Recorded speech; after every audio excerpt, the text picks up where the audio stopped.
Hello, welcome back everyone. Resonance PCCP division. Today we talk about money and credit. That is the third chapter of understanding the economic development. तीसरा chapter आपका money and credit के बारे में पढ़ेंगे और economy का third chapter ये थोड़ा बड़ा है भाई। ग्लोबलाइजेशन तो आपको पूरा रिड्यूस कर दिया है, एक पेज का टोटल है, तो वो तो बहुत जल्दी हो जाएगा आपका।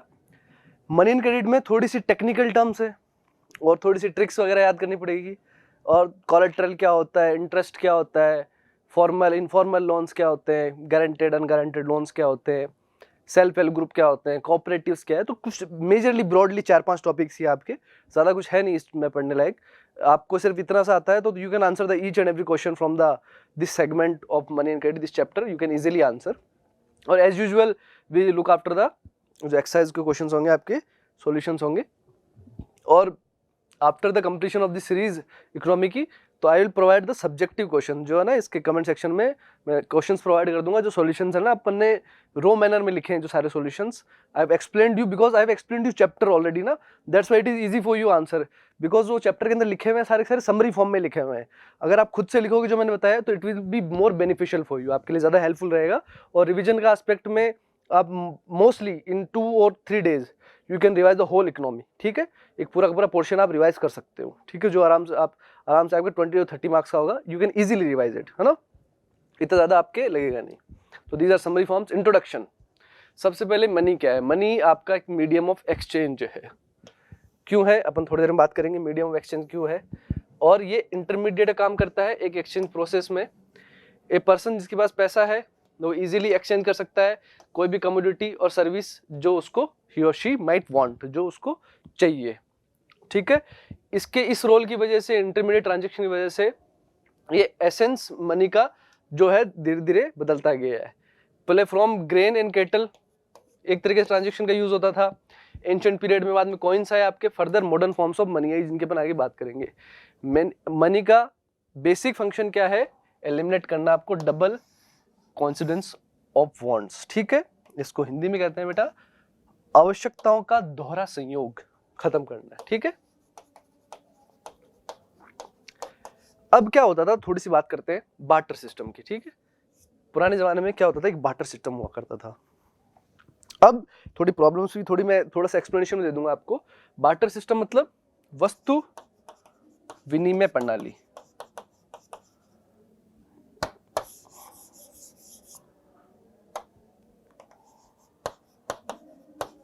वस्तु विनिमय प्रणाली की बात करेंगे। वस्तु मतलब एक वस्तु मेरे पास है, उसके बदले दूसरा सामान जो दे रहा है। इसके अंदर कोई भी करेंसी इन्वॉल्व नहीं है, कॉइन्स अभी तक नहीं है। अपन ऐतिहासिक काल की बात करें, प्राचीन भारत की बात करते हैं। प्राचीन एंशिएंट सिविलाइजेशन में क्या होता था, अब क्या होता था कि जनरली मान लो किसी व्यक्ति के पास वीट है, व्यक्ति ए है, किसी व्यक्ति के पास राइस है, किसी व्यक्ति के पास टोमेटो है। तो we can consider an example of 3 people। ठीक है, 3 लोगों का एग्जांपल लेते हैं। फर्स्ट, बार्टर सिस्टम में क्या होगा, ये व्यक्ति जिसके पास राइस है वो ऐसा व्यक्ति, इसको ढूंढना पड़ेगा। डबल कोइंसिडेंस मतलब आवश्यकताओं का दोहरा संयोग है, संयोग होना चाहिए, मतलब दोनों को वो चीज चाहिए। ठीक है, तो राइस बेचने वाला ढूंढेगा ऐसे व्यक्ति, उसको राइस चाहिए और इसको चाहिए वीट। तो अगर इसको राइस चाहिए होगा, इसको वीट चाहिए होगा, तो दोनों क्या कर सकते हैं, ट्रांजैक्शन कर सकते हैं। या फिर मान लीजिए इसको राइस को, इसको टोमेटो चाहिए और इसको राइस चाहिए, तो ये ट्रांजैक्शन कर सकते हैं। बट ये तभी पॉसिबल कब होगा, इन दोनों को, दोनों की वांट्स, ठीक है, दोनों की आवश्यकता क्या होनी चाहिए, सेम होनी चाहिए। अगर ये सेम नहीं होगी तो क्या ट्रांजैक्शन कर सकते हैं, नहीं कर सकते। ठीक है, नहीं कर सकते। तो यहाँ पे अपने को ऐसा फॉर्म चाहिए जो इस ट्रांजैक्शन को, इंटरमीडिएट ट्रांजैक्शन को एक तरीके से एक वैलिडिटी प्रदान कर सके, वैलिडिटी दे सके। ठीक है, अब जैसे एंशिएंट टाइम्स में थोड़ा एग्जांपल दूं आपको कुछ, तो पहले अपने यूज हुआ करता था एक, आप सिविलाइजेशन देखोगे इंडोनेशिया जो कंट्रीज वगैरह जो ओशन के अंदर कंट्रीज है, वेल के टीथ वो एक तरीके से करेंसी मानते थे, है ना। अब इस करेंसी प्रॉब्लम क्या है, वहां तो वो एक्सचेंज कर लेंगे, उन्होंने बना ली। इंटरनेशनल मार्केट में कोई इस करेंसी की वैल्यू है, नहीं होगी, तो यहाँ पे आप एक्सचेंज या फिर इंपोर्ट एक्सपोर्ट नहीं कर सकते। एक अपने शंख का चला करता था, इंडिया के अंदर एंशिएंट सिविलाइजेशन में शंख जो होता कलेक्ट करते थे आपके जो सीज के अराउंड आपने देखते हो, इनको शंख्स को क्रॉवीज ये भी कहते हैं, ठीक है। तो ये अगर ज्यादा हो जाएंगे, डिमांड कम है, सप्लाई बोल, सारे लोग क्या कर देंगे, एक तरीके से शंख निकल जाएंगे, तो यहाँ पे डिवीजन ऑफ लेबर भी नहीं हो सकता, कोई स्पेशलाइजेशन प्रमोट नहीं करेगा, सब लोग क्या करेंगे, जाके शंख ही ढूंढेंगे, ठीक है। और भी कई चीजें होती थी। तो ये तरीका एक तरीके से आपकी जो करेंसी की बेसिक फॉर्म है तो एक तरीके से काम नहीं कर रही थी। दूसरा, जो आपकी वांट्स हैं वो हमेशा कोइंसाइड करे, तभी आप ट्रांजेक्शन कर सकते हो। तो ये प्रॉब्लम अपने को एलिमिनेट करनी थी। तो इसके लिए आया आपके कौन से, देखा अपन ने, सिक्के, कॉइन्स आने लगे, ठीक है। कॉइन्स की मिंटिंग होने लगी, राजा महाराजा पुराने जमाने के थे वो कॉइन्स प्रोवाइड करने लगे। और आप इकोनॉमी के अंदर आगे पढ़ते हो, जब कॉइन्स के अंदर भी क्या दिक्कत आने लगी, मेनली आपने हिस्ट्री के अंदर पढ़ा होगा, मोहम्मद बिन तुगलक का पढ़ा होगा, ठीक है। तो मोहम्मद बिन तुगलक ने काफ़ी चीज़ें इंट्रोड्यूस की थी, कॉपर करेंसी वगैरह यूज़ की, रिप्लेस किया, फिर ब्रॉन्ज से निकाल के ले आया, ब्रॉन्ज से निकाला उन्होंने, ठीक है। तो ये काफ़ी चीज़ें हो सकती है। नेक्स्ट, दोनों पार्टीज को एग्री होना है sell and buy each other community को, इसी को अपन क्या कहते हैं, डबल कॉन्सिडेंस ऑफ वांट्स, ठीक है।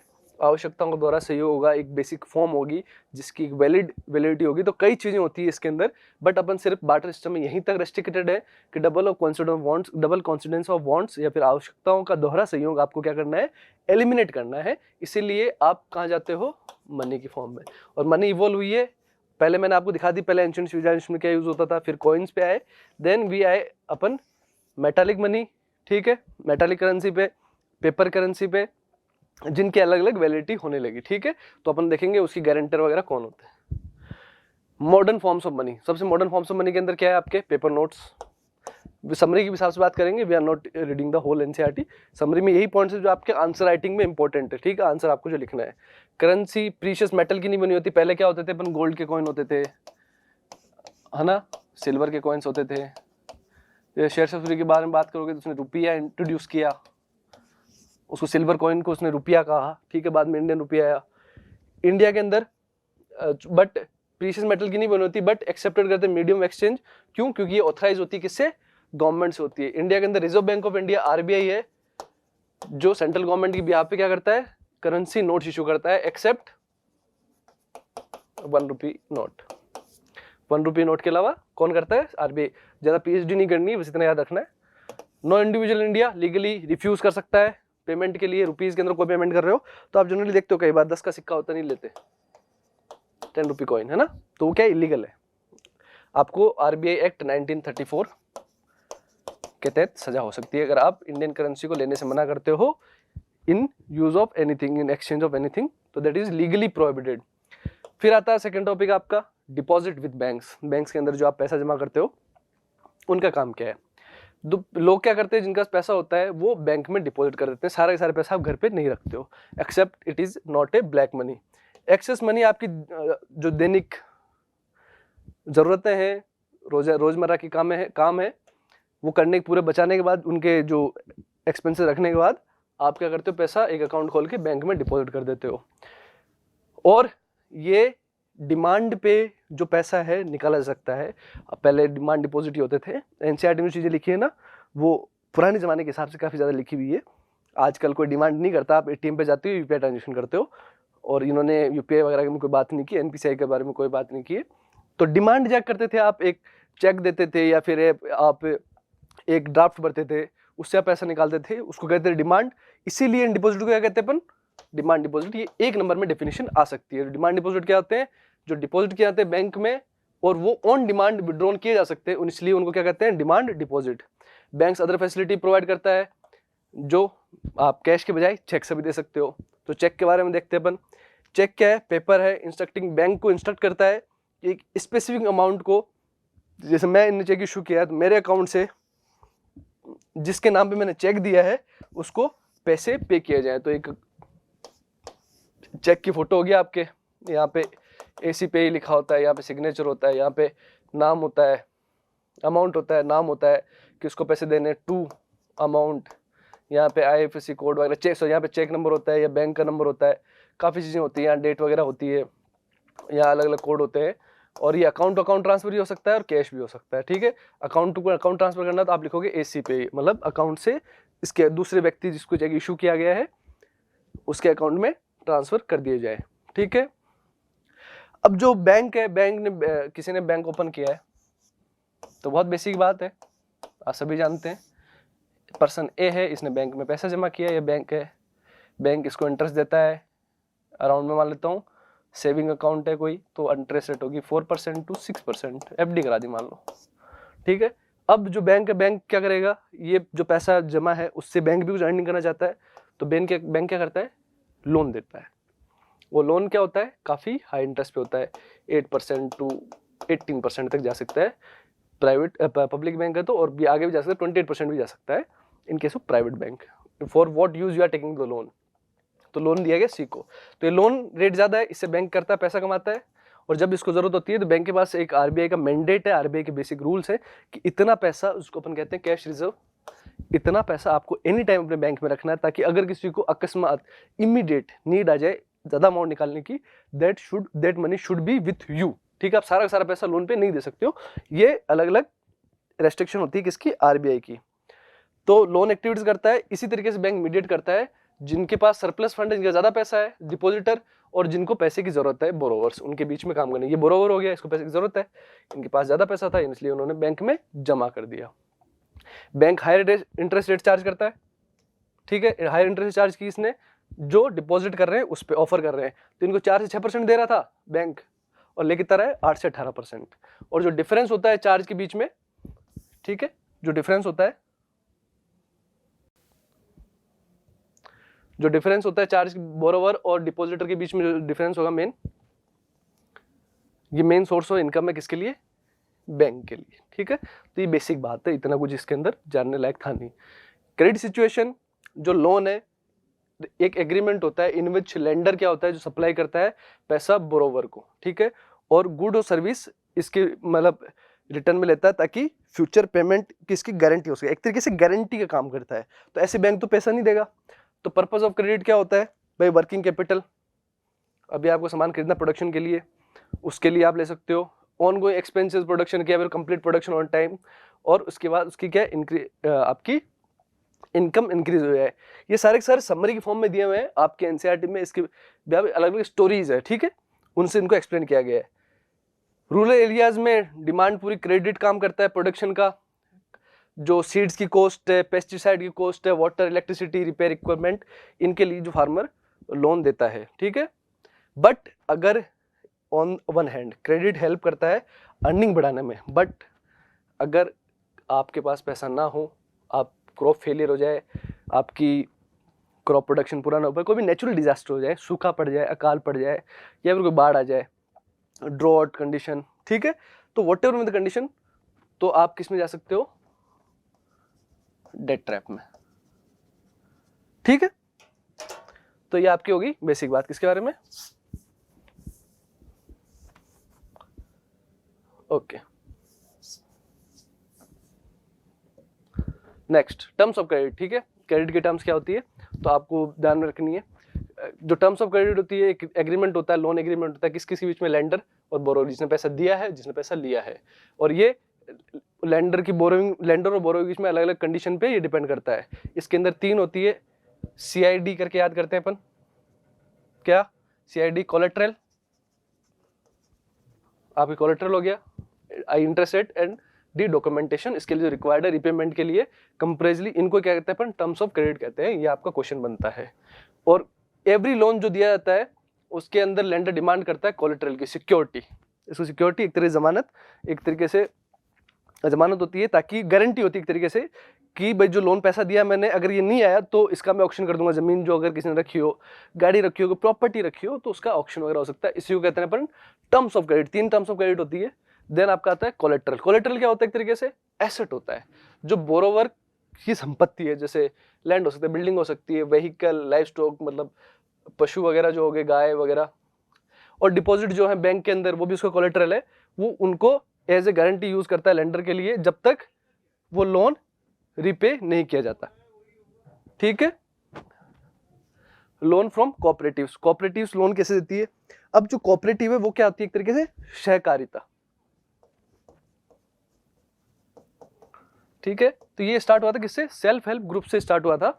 अब जो कोऑपरेटिव है वो क्या, एक फार्म है, बिजनेस और ऑर्गेनाइजेशन जो जॉइंटली इसके मेंबर्स के द्वारा चलाई जाती है, और उन सब का शेयर क्या होता है, आपस में वो डिवाइड करते हैं शेयर इसका, जो प्रॉफिट होगा। तो कोऑपरेटिव कैसे बनेगी, आपके कॉन्स्टिट्यूशन में भी लिखी है, किसके अंदर, डीपीएसपी में,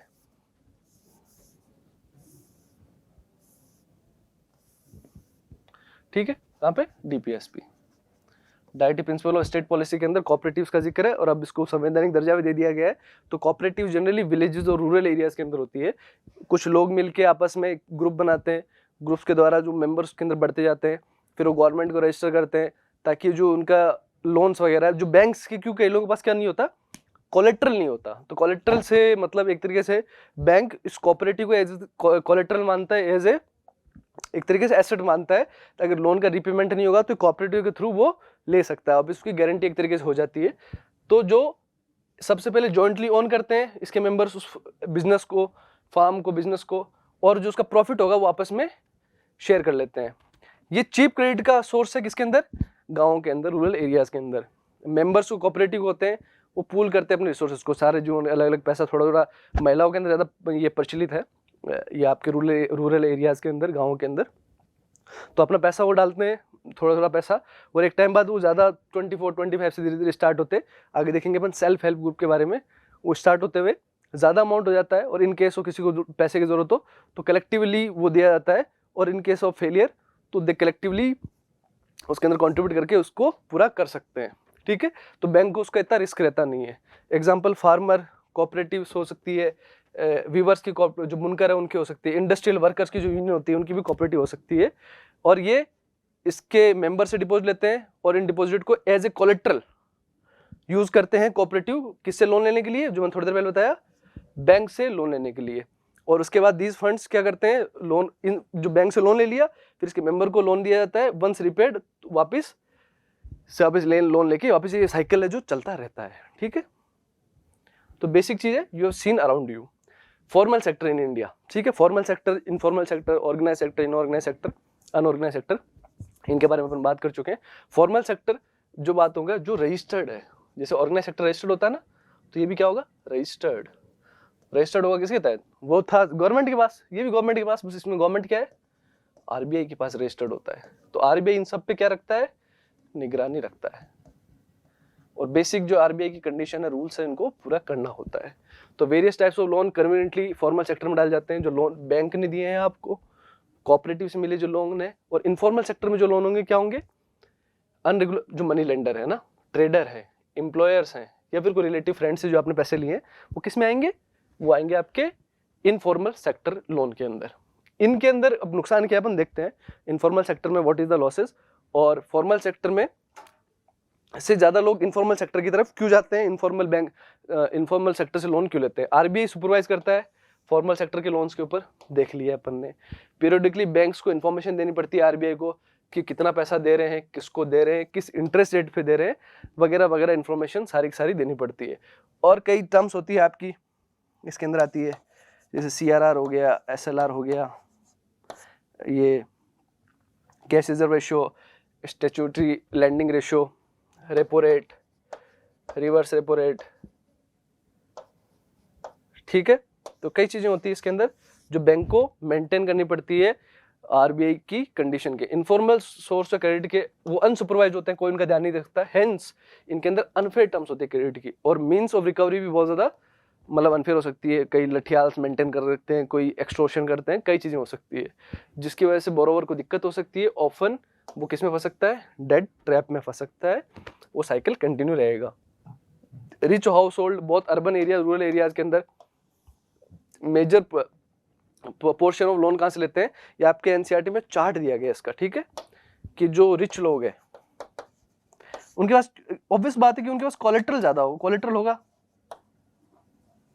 अगर उनके पास कोलेट्रल है, रिच लोगों के पास क्या है, कोलेट्रल है, अगर कोलेट्रल होगा तो वो इजीली बैंक से लोन ले सकते हैं। बट पुअर्स के पास ये सुविधा नहीं होती, उनके पास कोलेट्रल नहीं होता, तो वो किस तरफ जाते हैं, इनफॉर्मल सेक्टर की तरफ जाते हैं।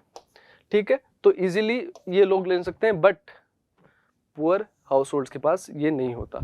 फॉर्मल सेक्टर सिर्फ half of the total credit जो होता है ना, उनकी नीड्स ही पूरे कर पा रहा है गाँव के अंदर, जबकि अभी भी मोर देन 60% लोन कहाँ से आ रहा है? इनफॉर्मल सेक्टर से आ रहा है। बैंक्स, कोऑपरेटिव को, इनफॉर्मल सेक्टर को बढ़ाने क्या कर सकते हैं? बैंक और कोऑपरेटिव क्या करना पड़ेगा? ये बोल्ड लाइन में लिखी हुई है आपके एनसीईआरटी में लाइन, तो यू शुड रिमेंबर और right in your exam paper, question can be asked कि भाई लोन को एक्सपांड करने के लिए क्या किया जा सकता है। ठीक है, तो बैंक्स और कोऑपरेटिव्स को एक्सपांड करना चाहिए रूरल एरियाज के अंदर, और रिड्यूस करनी चाहिए डिपेंडेंस इनफॉर्मल सोर्सेज पे, और अर्बन एरियाज के अंदर जो क्रेडिट सोर्स है वो इक्वली डिस्ट्रीब्यूट होने चाहिए पुअर हाउस होल्ड में भी, उसके लिए भी कंडीशन होनी चाहिए। तो आपके जो आजकल स्मॉल फाइनेंस बैंक है ना, एक्स्ट्रा इन्फॉर्मेशन है, इनके लिए आरबीआई ने मैंडेटरी कंडीशन निकाल रखी है कि आप एग्रीकल्चर सेक्टर में इतना लोन कंपलसरी देना है आपको, कोऑपरेटिव में इतना लोन कंपलसरी देना है आपको, पुअर्स को इतना लोन कंपलसरी देना है, पीजेंट्स को देना है। ठीक है, बाकी पूरे 1% जिसका क्या कि रिच लोगों को या फिर जिनका कोलेटरल उनको दे सकते हो, तो उनका एक सब्सिक्वेंट कैटेगराइजेशन किया हुआ है। ठीक है, तो आजकल ये कंडीशन हो रही है। Cheap affordable credit formal source, ये नेसेसरी है किसके लिए? देश के आर्थिक विकास के लिए, for the development of our country it is very necessary to expand the loans from informal sector. और डेट ट्रैप के बारे में थोड़ी सी बात कर लेते हैं।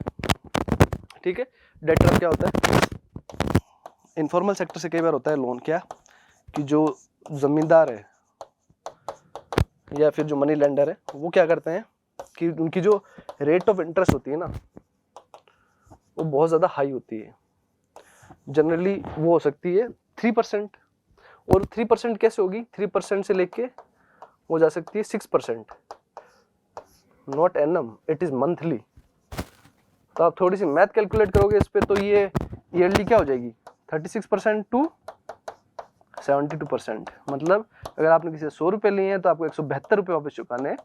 If you have taken 100 rupees from person, you have to repay 172 rupees. तो ये प्रीपेमेंट बहुत ज्यादा हो गया ना, मोर देन 70% आप पैसा वापस दे रहे हो।